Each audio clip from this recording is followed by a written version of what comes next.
of my followers. Oh, good morning. It's Bible study time at Calvary Baptist Church. And if you're joining us today, I hope you've got your Bible in hand. If you don't have a quarterly, just let us know and we can probably get one of those to you. We have a few extras around here. That's one of those things we've been ordering, and it's kind of like we just hope at any moment things break out and things begin to pick up again. But so far, it hasn't happened. I thought it was going to there the first Sunday of the year. We had a great crowd, and no, it was the last Sunday of December. Sorry, we had a really, really big crowd, and so you feel like, oh golly, what's the deal here? But that's okay. And if you're not comfortable to attend, that's all right too. We just are hopeful that maybe someday we'll get back to some resemblance of normal. Well, good morning. We've been looking at, just last week and this week, looking at the life of Joseph. Joseph, the Old Testament character who was, I guess you could say he was probably in that patriarchal mold or that patriarchal form. We think of Abraham, Isaac, and Jacob, and as the three main patriarchs. And so they were the descendants. And then, of course, the chosen one was then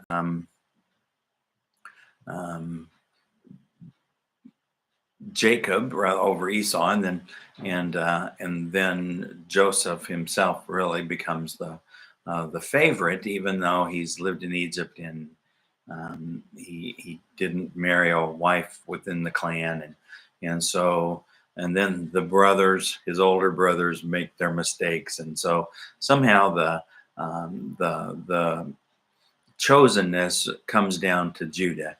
And even though he's the fourth in line, the chosenness comes to Judah, and we even see in the blessing that Jacob, or Israel, as God renamed him, Israel puts on his sons, that Jacob is the lion. He's the Lion of Judah. And so out of that, of course, we know is the lineage that Jesus came from. So anyway, back to what we've been looking at. Last week, we talked about the pitfall of betrayal.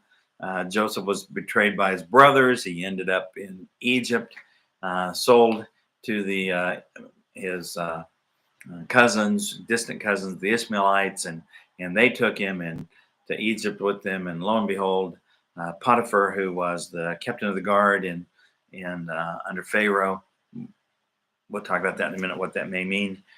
And anyway, he then gets in Potiphar's house, and as we see in our lesson today, he climbs up in the ranks. Well, anyway, that's enough introduction about Joseph. And by the way, if you want to study a Bible character that is worthy of your study, look at Joseph. Look at the many godly traits that he had, and the way that he did things right throughout his life. It's a great example.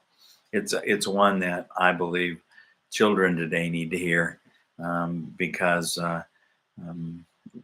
it's really when you're a child that those things need to be set.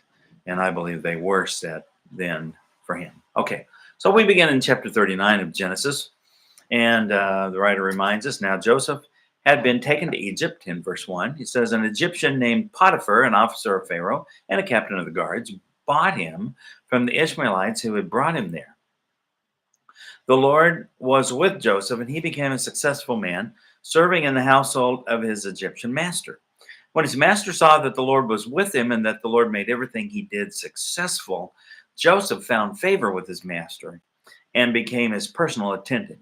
Potiphar also put him in charge of his household and placed all that he owned under his authority. From the time that he put him in charge of his household and of all that he owned, the Lord blessed the Egyptian's house because of Joseph. The Lord's blessing was on all that he owned in his house and in his fields. He left all that he owned. He did not concern himself with anything except the food he ate. Joseph was well built and handsome.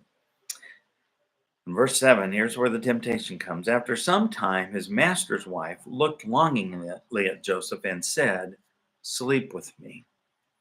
Well, here's Joseph. He was just cruising along in his life, and all of a sudden, his brothers plot against him. He ends up in Egypt as a slave, and I've thought about this a couple of times too. I think they paid 20 pieces of silver for him. I believe the Ishmaelites did. I'm sure they didn't lose any money when they took him to Egypt and sold him. I don't know, but I think it was probably a money gaining adventure for them all the way around. So anyway, and so he ends up being bought by Potiphar, who is an officer of Pharaoh, captain of the guards, and does that mean he oversaw just those who guarded Pharaoh? Does it mean he oversaw all the jails? Does it mean he even oversaw maybe some of the military things? Possibly. He was the captain, and Potiphar may have had, though, among all those duties, safeguarding prisoners, and so they sold him into slavery there, but it wasn't very long before Potiphar began to realize that there was something different about Joseph, that God was honoring him, that there was something about him that was blessing. Now remember, Potiphar is an Egyptian. He doesn't know Yahweh God. He is probably worshiping the Egyptian god of the sun, and so he doesn't really understand about this, except he realizes there's something different about Joseph like he's never seen before. And did Joseph just have this aura about him? Well, maybe he did. We don't know. But we also know that after Potiphar had watched a while, he wasn't a dummy. And he figured out, look, wherever this Joseph kid is, good things are happening. Great things are taking place. And so he decided that he would begin to advance him because God gave him favor. And so he began to advance him. He began to trust him with more. And the more he trusted him with, the more trustworthy Joseph was. And so everything that he did, the Lord made it successful, it says to us in verse 3. So he found favor with his master. He became his own personal attendant. And we don't know what that means either, but we do know that he was a very successful man. Sometimes when we are in a successful mode, or when things are going really good and we're just kind of cruising along, that's when the test comes, or that's when the real difficulties may come in to help us either grow in our faith or help us to learn what we can withstand and to know this is right, this is wrong, this is what I need to choose. And so God was preparing Joseph for those kind of things, I believe. But here's the good thing about Joseph. I also believe he had settled that as a boy. He knew what was right. He knew what it took to honor God, whether his mother taught him, whether his father taught him, whether he'd learned it from the sins of his brothers. Because let me tell you, his brothers were kind of scoundrels. Go back and read some of those chapters, and you'll figure out that they weren't always good guys. And especially here he is tempted with sexual sin, and his brothers, when tempted, didn't always withstand the temptation. They gave in. And so if they were knowing exactly what was going on with him, they would think, oh my gosh, that dreamer, he's better than us even in this. Well, anyway, so the Ishmaelites got him there. He became a successful man. He served in the household of Egypt. And he found himself in a bad situation. And folks, that's the way Satan wants us to be. He wants us to be in a bad situation, because if he can catch us off guard, if he can catch us not thinking about what really is or what's really happening, then we can be in really big trouble. And that's where they were. So they were in big trouble. Joseph was in big trouble. And yet he didn't give in to the trouble, did he? He got out of it. So folks, we don't want to get into that situation. Sometimes it just finds us, doesn't it? Sometimes things like that just come along and we're like, what? Where did that come from? But it's always good to turn to the Lord. It's always good to know this is what God expects. This is what God wants. And then we need to choose that early in our lives, that I'm not going to give in to those things. I'm going to do what I know is right. And I liked what um, God redeemed Joseph's situation. He sold into slavery. It looked pretty grim and bleak at that point, and then God redeemed it, didn't He? And we're going to see how here too. Even though He chooses the right thing, He suffers for it. But yet, over time, God redeems it, folks.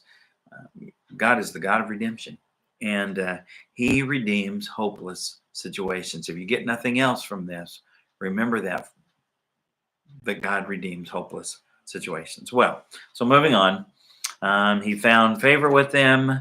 All that he had, Joseph had control over. Joseph had access to everything except Potiphar's wife, and Joseph was not only realizing that if he gave in to this temptation, I believe he knew that he was sinning against God. He would be sinning against Potiphar. He would be sinning against Potiphar's wife. He would be sinning against Egypt, and he for sure would be sinning against his father and his mother and his whole clan back in the land of Canaan.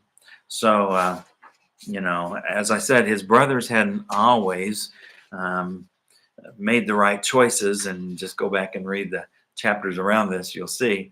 But Joseph did. And so we move on then, and sometimes things just come, don't they? Sometimes when things are going well, when we least expect it, something comes along that can really throw us off track. And that's what was happening with Joseph. So then we go on in verses 8 through 10, and we realize that if we will resist temptation, then we need to already have the standards and the convictions in place in our lives. So listen to what happens. It says, but he refused. So we left verse 7 where she asked Joseph to sleep with her, and he didn't have to think about it. He didn't have to say, I'll get back with you tomorrow. He said, absolutely not. And so then he says, look, he said to his master's wife, with me here, my master does not concern himself with anything in this house, and he has put all that he owns under my authority. No one in this house is greater than I am. We don't know what. I mean, it says he was good looking, he was young, he was fit. But sometimes even the fact that he had favor, and that he was in authority, or he was in control next to Potiphar. We don't know what the temptation was for her, but it may have been along those lines. And so he says to her, no one in this house is greater than I am. And I've often thought there too, I haven't really read any commentators that talked about this, but I've often thought there too, what did she think of that? Because she was Potiphar's wife, and yet Joseph understood he was second in command. I don't know if she was just really yearning for him sexually, or if she really thought, I'm going to get him in trouble and then get him out of the way. I don't really know. I don't know what was going on. But he said to her in verse 9, he has withheld nothing from me except you, because you are his wife. So how could I do this immense evil? Notice he used the word immense. It was grave. It was unthinkable. It was, in his mind, way out of the question. He said, how could I sin against God? And as I said earlier, he wasn't just going to be sinning against God. He knew he would be sinning against Potiphar, and he would basically be saying to Potiphar, hey, you trusted me, shame on you. He was sinning against her because he wasn't her, she wasn't his wife. And like I said, he would be sinning against his family, even though he might never see them again.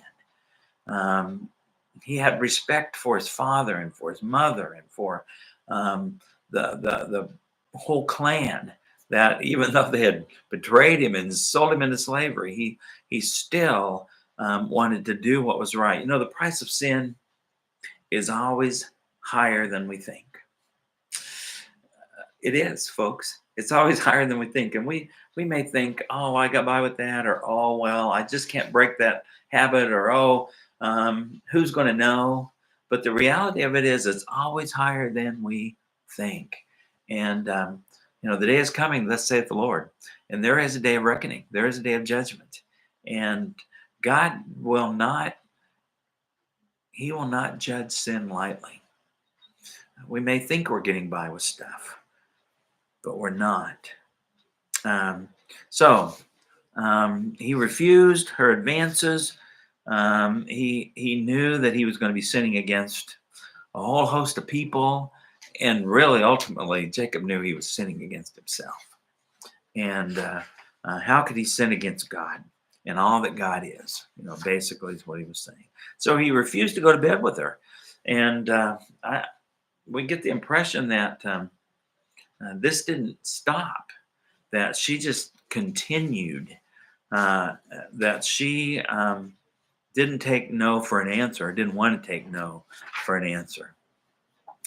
Resisting temptation can be difficult. I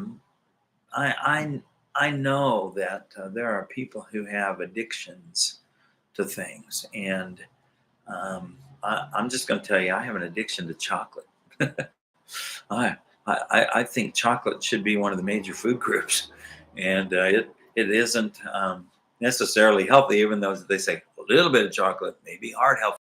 Well, okay, my heart ought to be really good, but I love chocolate, and I know that's not quite the same as having a drug addiction or having an alcohol addiction or whatever. But I do know that there's a weakness, and I read a book someone recommended to me a while back. That was the title of it, Addictions: A Banquet in the Grave. And it was a clinical book, and I read it, and it talked about how people who become addicts or addicted to things don't always, they don't want to be, and they don't begin that way. And they do everything to fight against it, and yet it overtakes them, it overpowers them, and then once they've developed a habit of it, they can't break it and they can't get out of it. And so I think we live in a world where people are addicted to more things than we know, and the sexual addiction in our world is rampant. And boy, you have to make advanced decisions. You have to determine and say, these things are not going to tempt me. And I have to know my out that gets me through it. Joseph knew. He knew that no matter what happened, God saw it as sin, and he wasn't about to sin against God. Okay, then we go on to verses 11 and 12. And this wraps it up, and we're doing pretty good time-wise here. That's pretty good for today. So verse 11, it says, now one day he went into the house to do his work, and none of the household servants were there. So there's no witnesses. Anytime you're alone, you need to watch it. Anytime you're alone, and boy, I just cringe when I hear of ministers who have gotten too close, to someone in their church, and a woman especially, and it just saddens me. They needed to study Joseph more. They needed to look at his life more and see the result, because you can't win in that. Who was the preacher? Chad, what was his name? Who used to always shake hands. He'd say, "Oh yeah, God's going to bless that." No, he's not. He's not going to. He shake his head, no. Oh yeah, God's going to bless that. Well, yeah, that was kind of one of his catchphrases when he preached. I can't think of his last name. Anyway, he's down in the southwest part of the state. Anyway, no, God will not bless that, and shame on us for thinking that he will. Well, anyway, so he was in the house to do his work. None of the household servants were there. She grabbed him by his garment, it says in verse 12, and said, sleep with me. But leaving his garment in her hand, he escaped and ran out. Boy, when nothing else works, folks, run. Just run. That fight or flight. And if you've tried to fight and you can't do it, run, run, run, run as hard as you can. So it says household servants, men of the house is what it literally says in the Hebrew.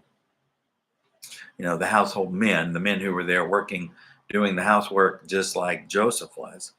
And we don't know if others were Hebrews. We don't know if they were Egyptians. We don't know what they thought about this Hebrew being elevated to the top when maybe they'd worked there for Potiphar longer. We don't know. Maybe they got out of the house to give her what she wanted. Maybe she sent them out of the house.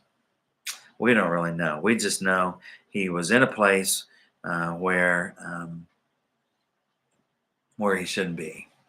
And she approached him again. This time she grabbed him. She had a hold of him to where he couldn't get away. And the only way to get away was to get out of his robe. And he shouldn't have left it, but he did. And so he got out of there. Well, I've heard lots of commentators say, why didn't Pharaoh believe Joseph? He's already trusted him. He's already, I think maybe he was, even though he did trust Joseph, he was more loyal to his wife.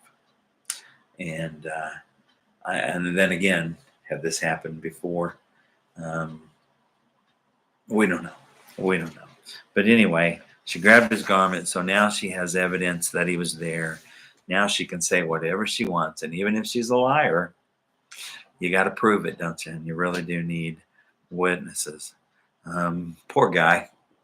Poor Joseph. Here he is just minding his own business, trying to get along, trying to figure out what's going to happen in his life. And lo and behold, things keep happening to him, don't they? Just when he thinks it's getting better, something bad happens again.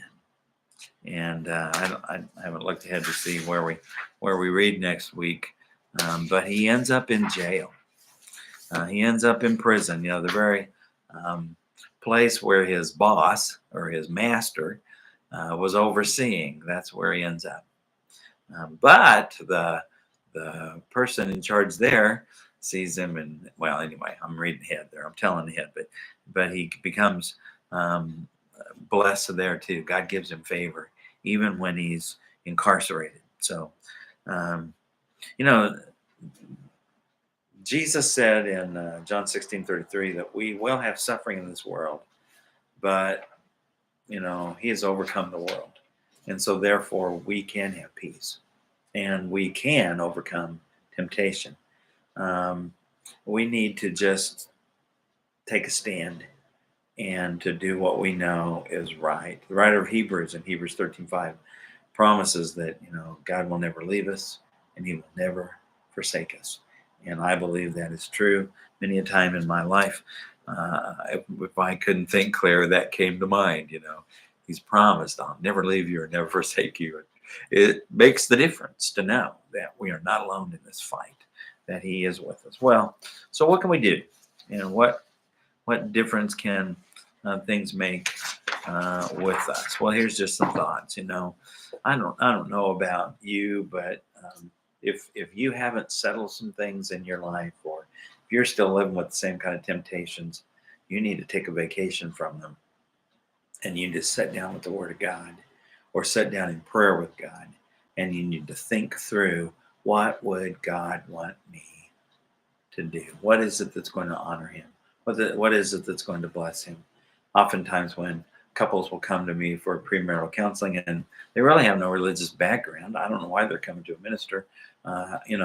Used to be that the guy who is over the casino could marry him, because in Missouri, even though it's not in a boat anymore, it's not in the water, it's still considered that. And sometimes I think they even call him the admiral, I don't know if they do, and I haven't asked Larry if they took that away, but because of that title, under Missouri law, he could marry people legally.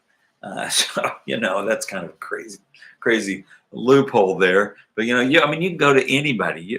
There are people who I know who have found a place on the internet, and for $25 they can get a license, ministerial license, and then they can marry and bury people. Woohoo! And they do it. And they're a member of whatever church. I guess if I did that, I'd be the member of Allen Church. I don't know, but anyway, you can do that. And so I asked these couples, why would you come to me? You're not living in the church. Your lifestyle doesn't, in my observation, I don't know, but you don't pray, you don't read the Bible, you don't even know about the gospel hardly. Why would you come to a minister to do that? Well, they want God's blessing, and I say to them, then if you want God to bless you, you better do something that God can bless. And that's the way it is. And so you need to make those decisions early in life. If you want God's blessing, make those decisions and then stick to them, knowing that if you break it or if you go around it, it's sin against God. Take stock is what the writer of the teacher's lesson says. Take stock, examine your life. It's not just about thinking in your heart, because in our heart we can say, oh, I want to do better. But it's really about being honest and saying, these are my weaknesses. These are the things that tempt me. These are the things that I give into, and I don't even know the damage they're doing. I don't even know what they're robbing me of. And so we need to ask God to help us to fight those things. And then sometimes if we know someone who's trustworthy and who can help us, or maybe somebody who has the same weakness, sometimes we can partner with them, especially someone who has the same weakness and they've broken the temptation or they've overcome. Then we can have that person be our partner and help us.